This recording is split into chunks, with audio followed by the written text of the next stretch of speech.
So the other, or one of the other components of our research here was to say, well, anecdotally, everybody thinks that consumers would prefer to talk by text, right? That this is common knowledge, right? This is common sense, but we wanted to go a little bit deeper and say, where does the data support or not support that hypothesis?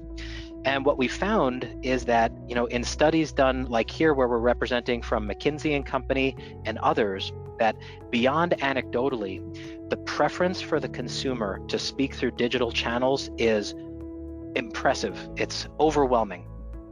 That we can see the hard numbers here, the hard data says that, the overwhelming majority would prefer to speak digitally, right? That 3 out of every 4 would prefer to speak via SMS or text rather than, surprise, calling a bill collector, right? And what we found as we dug a little bit deeper into this data is that even though the preferences may be common sense, we actually found the strength of these preferences to be such that companies that don't offer digital options may lose some of these opportunities. Right? Meaning, or said differently, that some of these consumers have such a strong preference for the digital channel that they won't engage with you otherwise.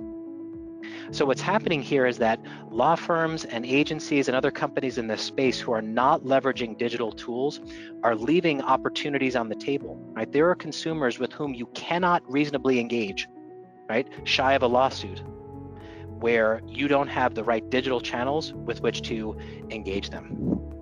And Sean, I would just add, during COVID, I think that really became proof in the pudding, as we had it being in the middle of New York, which was the epicenter. We had to reduce our force of our contact center because we just couldn't have people in our offices.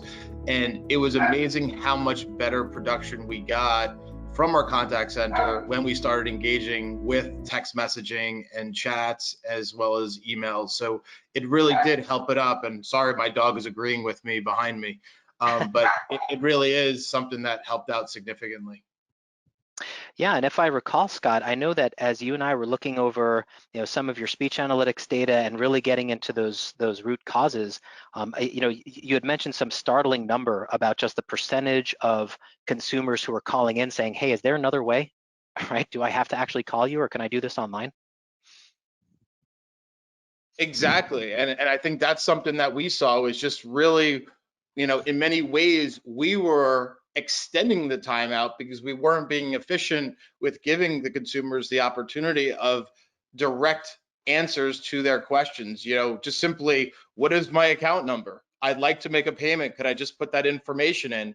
And each and every time it was, well, you got to speak to an agent, where now they have the ability to go, i.e. to our website, to get a portal. We're working on, putting together an AI bot on our IVR now, where people could get that information without even having to speak with an agent. And I think this is where technology, and I know you're thinking about, Sean, which is so exciting, because we could handle so many more consumers with less bodies in the seats.